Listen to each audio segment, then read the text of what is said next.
नमस्कार। आज हम बात करने जा रहे हैं चार धाम यात्रा के बारे में। ये गाइड उन सभी के लिए है जो पहली बार इस पवित्र यात्रा पर जाने की सोच रहे हैं। अगर हिमालय की सबसे पवित्र यात्रा पर जाने की तैयारी चल रही है तो ये जानकारी आपके बहुत काम आने वाली है। देखिए, ये सिर्फ एक सफर नहीं है बल्कि एक गहरा आध्यात्मिक अनुभव है। हर साल लाखों लोग इस यात्रा पर जाते हैं, जिनमें से कई पहली बार जा रहे होते हैं। तो हमारा मकसद ये है कि इस दिव्य यात्रा की प्लानिंग से लेकर इसकी सुरक्षित वापसी तक हर कदम पर जरूरी जानकारी दी जाए। तो इस पूरे विश्लेषण में हम क्या-क्या जानेंगे? सबसे पहले इस यात्रा के आध्यात्मिक महत्व को समझेंगे, फिर प्लानिंग, रूट, ऊंचाई पर सेहत का ध्यान, चारों धामों के दर्शन और आखिर में सेफ्टी और जरूरी कॉन्टैक्ट्स पर भी बात करेंगे।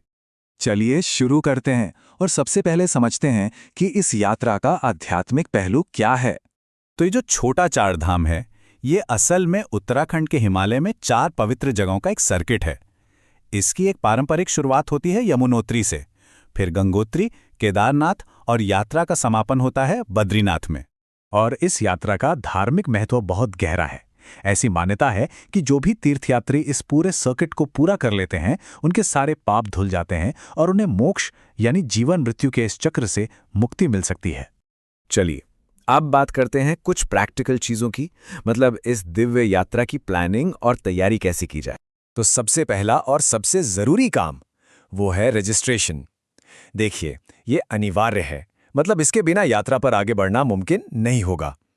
लेकिन अच्छी बात यह है कि ये पूरी तरह से मुफ्त है और इसे घर बैठे बैठे उत्तराखंड सरकार के पोर्टल या फिर उनके ऐप से ऑनलाइन ही पूरा किया जा सकता है। तो कोई झंझट नहीं। यात्रा के लिए सही समय चुनना बहुत जरूरी है। अप्रैल से जून का महीना सबसे अच्छा माना जाता है, पर हाँ, इस समय भीड़ भी बहुत होती है।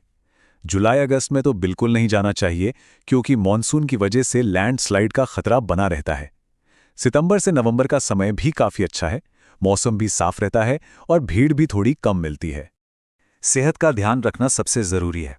यात्रा की प्लानिंग कम से कम 7 दिनों की होनी चाहिए, ताकि शरीर को ऊंचाई के हिसाब से ढलने का मौका मिले। रोजाना 20-30 मिनट पैदल चलना और कुछ सांस के व्यायाम करना शुरू कर देना चाहिए। चलिए आगे बढ़ते हैं। अब जरा यात्रा के रास्ते और पूरे कार्यक्रम को समझ लेते हैं। ज्यादातर लोग अपनी यात्रा हरिद्वार, ऋषिकेश या देहरादून से शुरू करते हैं और इसका एक पारंपरिक क्रम है जिसे फॉलो करना होता है। सबसे पहले यमुनोत्री, फिर गंगोत्री, उसके बाद केदारनाथ और आखिर में बद्रीनाथ। ये पूरा चक्कर, पूरा सर्किट खत्म करने में मानकर चलिए कि 10 से 12 दिन तो लग ही जाते हैं। एक जरूरी बात, ये यात्रा लंबी और थोड़ी मुश्किल भी हो सकती है। इसी वजह से लगभग 90% तीर्थयात्री एक पैकेज टूर बुक करना सही समझते हैं। इससे होता यह है कि वहां पहुंचकर रहने और आने जाने की टेंशन खत्म हो जाती है। अब आते हैं एक बहुत ही जरूरी मुद्दे पर, ज्यादा ऊंचाई पर सेहत का ध्यान कैसे रखा जाए। देखिए, ऊंचाई पर होने वाली बीमारी यानी एल्टीट्यूड सिकनेस के लक्षणों को पहचानना बहुत जरूरी है। अगर चक्कर आए, सिर दर्द हो या सांस लेने में दिक्कत महसूस हो तो फौरन रुककर आराम करना चाहिए। इससे बचने का सबसे अच्छा तरीका है कि धीरे धीरे चढ़ाई करें और शरीर को हाइड्रेटेड रखने के लिए खूब पानी पिएं। एक छोटी सी मेडिकल किट हमेशा साथ होनी चाहिए। इसमें पल्स ऑक्सीमीटर, मतलब ऑक्सीजन लेवल नापने वाली मशीन, थर्मोमीटर, दर्द बुखार की बेसिक दवाइयां और ओआरएस के पैकेट जरूर रखें। और अगर कोई पहले से बीमारी है तो डॉक्टर की लिखी सारी दवाएं रखना तो बिल्कुल ना भूलें। अच्छा, अब बात करते हैं उन चार पवित्र जगहों की जो इस पूरी यात्रा का दिल हैं। चारों धामों तक पहुंचने का तरीका थोड़ा अलग अलग है।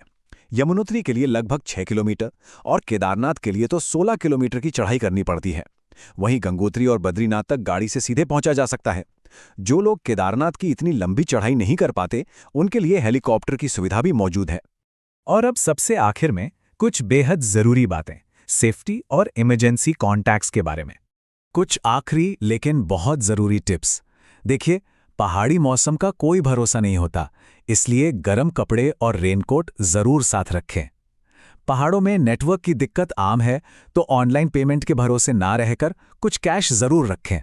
और हाँ, खुद गाड़ी चलाने से बेहतर है कि लोकल ड्राइवर वाली टैक्सी लें, क्योंकि उन्हें उन घुमावदार रास्तों का ज्यादा अनुभव होता है। किसी भी इमरजेंसी के लिए ये नंबर जरूर सेव कर लें। टूरिस्ट केयर का टोल फ्री नंबर है 1364 और किसी भी तरह की मेडिकल इमरजेंसी के लिए 104 पर कॉल किया जा सकता है। ये यात्रा सिर्फ एक धार्मिक अनुष्ठान नहीं है, बल्कि एक ऐसा अनुभव है जो इंसान को शारीरिक और आध्यात्मिक दोनों ही स्तरों पर बदल देता है। तो सोचने वाली बात यह है कि आस्था की ये यात्रा हर किसी को व्यक्तिगत तौर पर क्या सिखाएगी।